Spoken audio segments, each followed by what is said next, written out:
dia, galera! Bem-vindos ao Loop Matinal dessa sexta-feira, dia 25 de março, com as notícias mais relevantes sobre o mundo da tecnologia. Quem fala aqui é o Marcos Mendes, e hoje no seu Loop Matinal do Loop Infinito eu vou falar da primeira série de TV da Apple, Uber processando o concorrente indiano, passo a passo para resolver o problema do iOS 9.3 que trava iPads antigos, ferramentas novas do Facebook, projetos novos do Google, rumores sobre o Apple Pay começando a operar na internet, derrubando as ações do PayPal, Sony de olho no iOS e no Android, humanidade estragando um bot da Microsoft, reviews do iPhone SE e a Samsung tentando ficar mais parecida com uma startup. Vamos lá!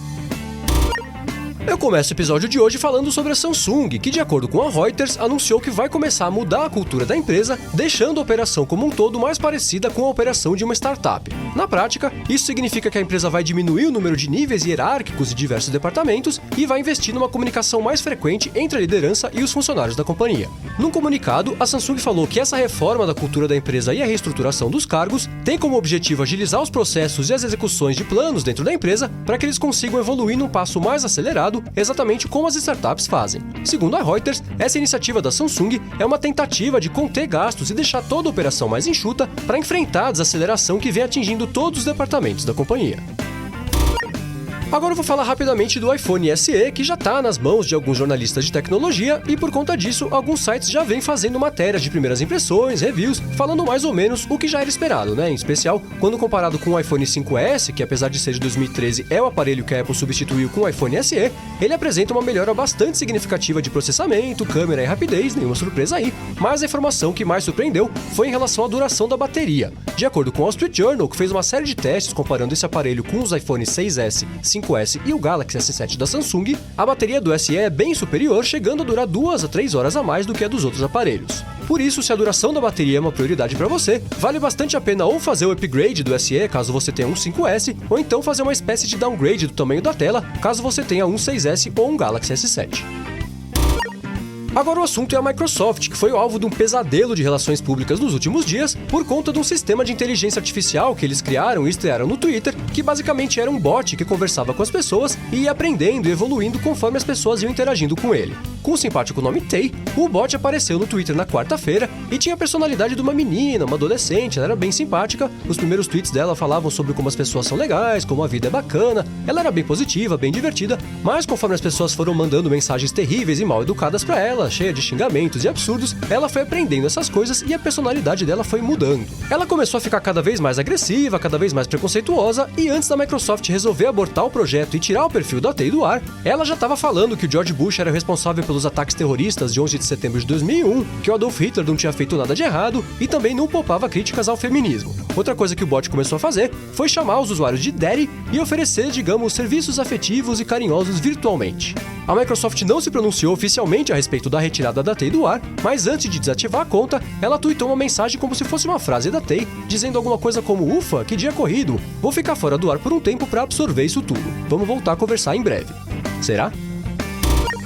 Eu tenho comentado aqui que a Nintendo finalmente deu o braço a torcer e adotou os smartphones como uma plataforma válida com o lançamento do Miitomo, e parece que esse era o empurrão que faltava para o resto do mercado sentir firmeza e fazer a mesma coisa. Isso porque ontem a Sony anunciou que vai criar a partir do dia 1º de abril uma espécie de empresa separada chamada ForwardWorks, com a intenção de levar jogos, títulos e personagens conhecidos para o iOS e para o Android. É bem verdade que essa não é a primeira vez que a Sony se aventura nesse mercado móvel, ela tinha já um kit de desenvolvimento para Android chamado PlayStation Mobile, que foi um fracasso, ela também chegou a lançar um aparelho chamado Xperia Play, que ficou conhecido como PlayStation Phone, e ela tem o próprio PlayStation Vita, mas de acordo com a Sony, a diferença é que agora a ForwardWorks vai unir as propriedades intelectuais de vários títulos dedicados ao PlayStation e o know-how de desenvolvimento de games que eles acumularam ao longo dos anos para disponibilizar os jogos otimizados para dispositivos inteligentes, incluindo smartphones para usuários do Japão e da Ásia. Bacana essa iniciativa da Sony, mas tomara que eles mudem de ideia em relação a essa última parte do comunicado e resolvam lançar os jogos para além só do Japão e da Ásia.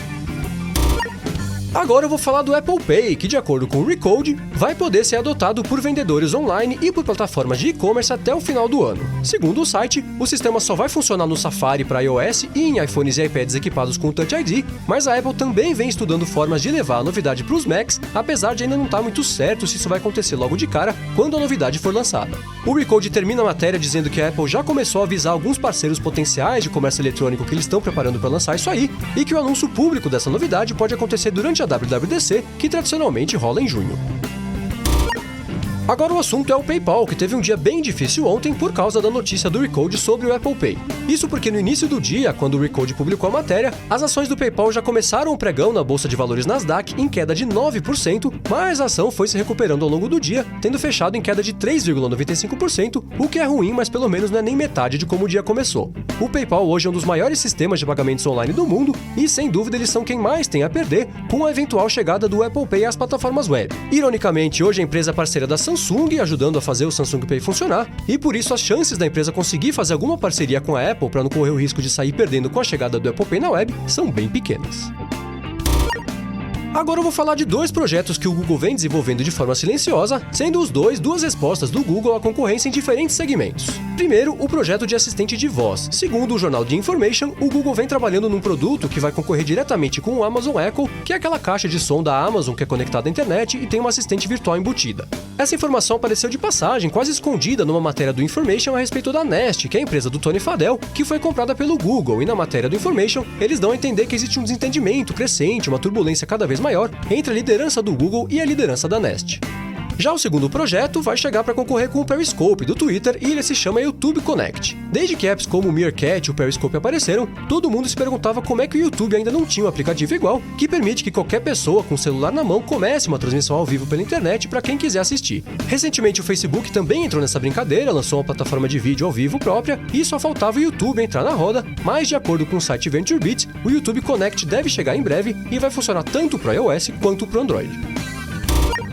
E já que eu falei do Facebook, agora eu vou falar de duas iniciativas que eles também vêm preparando e que devem ser liberadas para o grande público em breve. A primeira é uma ferramenta que deve ser lançada nas próximas semanas e vai permitir que os usuários apliquem fotos ou stickers temporários nas imagens dos próprios perfis, o que é uma prática antiga das redes sociais em geral, mas que vem voltando a ganhar força nos últimos tempos. Um exemplo recente disso é a bandeira LGBT, que muita gente aplicou na foto do perfil quando o casamento gay foi legalizado nos Estados Unidos. O que o Facebook quer fazer é dar um jeito fácil de qualquer página disponibilizar uma intervenção nas fotos dos perfis dos usuários para que eles possam expressar apoio em diferentes causas sociais, ambientais, políticas, religiosas ou culturais. Já a segunda ferramenta é de segurança e vai alertar os usuários quando outras contas tentarem se passar por eles, roubando, por exemplo, a foto do perfil ou o nome de outra pessoa, geralmente para fazer alguma bobagem lá na rede sem ser identificado. De acordo com o Mashable, essa ferramenta está sendo testada desde novembro do ano passado e hoje ela está ativa para 75% dos usuários ao redor do mundo. Eles disseram que não deve demorar para o Facebook expandir isso para o mundo inteiro.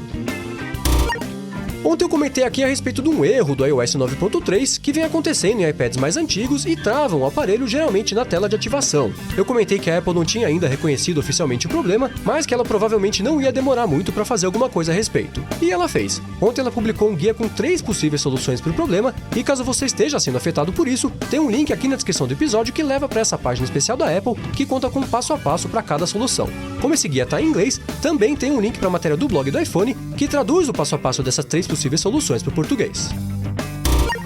Agora eu vou falar do Uber, que abriu um processo lá na Índia contra uma empresa concorrente chamada Ola, sob a alegação de que a Ola fez mais de 400 mil pedidos falsos de viagem para deixar os motoristas do Uber ocupados e impossibilitados de pegar passageiros reais, e de quebra deixar os motoristas bem frustrados e irritados com o sistema do Uber, já que os chamados eram cancelados momentos antes do motorista chegar no lugar designado para pegar o passageiro. De acordo com a Bloomberg, o Uber entrou com processo na Suprema Corte de Nova Delhi pedindo ressarcimento e indenização por conta das perdas que a Ola causou ao registrar mais de 90 mil contas falsas no Uber usando números de telefones falsificados, acusações essas que foram totalmente negadas oficialmente pela Ola. Ironicamente, essa não é a primeira vez que o Uber se envolve num caso assim, apesar dessa ser a primeira vez que eles estão do lado de quem acusa. Isso porque em 2014, a empresa Lyft acusou o Uber de fazer exatamente a mesma coisa em São Francisco, dizendo que o Uber tinha registrado centenas de contas falsas no Lyft e tinha feito mais de 5 mil pedidos fantasmas. Antes disso, o Uber já tinha sido acusado de fazer exatamente a mesma coisa contra um outro serviço concorrente chamado Get. Tudo errado, hein? E por último, ontem a Apple anunciou que está produzindo a sua primeira série de TV original e essa série vai ser uma espécie de documentário a respeito de aplicativos e da App Store. No anúncio, que não traz nenhuma informação a respeito de data de estreia nem nada assim, a Apple diz que está trabalhando junto com o músico will.i.am e os executivos de TV Howard Owens e Ben Silverman. E de acordo com Ed Kuehl, que é o vice-presidente sênior de serviços e software online da Apple, uma das coisas mais legais da App Store sempre foi a quantidade de boas ideias que as pessoas tiveram para criar coisas novas. Ainda segundo ele, isso não significa que a Apple esteja se preparando para entrar de cabeça na produção de filmes ou de séries de TV, mas que a Apple vai sim continuar procurando formas de explorar projetos assim no futuro. É isso aí, galera. O Loop Matinal do Loop Infinito vai ficando por aqui. Os links das notícias de hoje vocês encontram aqui na descrição do episódio e também lá no youtube.com/loopmatinal e no soundcloud.com/loopmatinal. Se você quiser falar comigo no Twitter, procura por MVC Mendes que eu tô sempre por lá. Obrigado a todos pela audiência, não deixem de se inscrever lá no canal do Loop Infinito no YouTube e eu volto na segunda de manhã. Falou!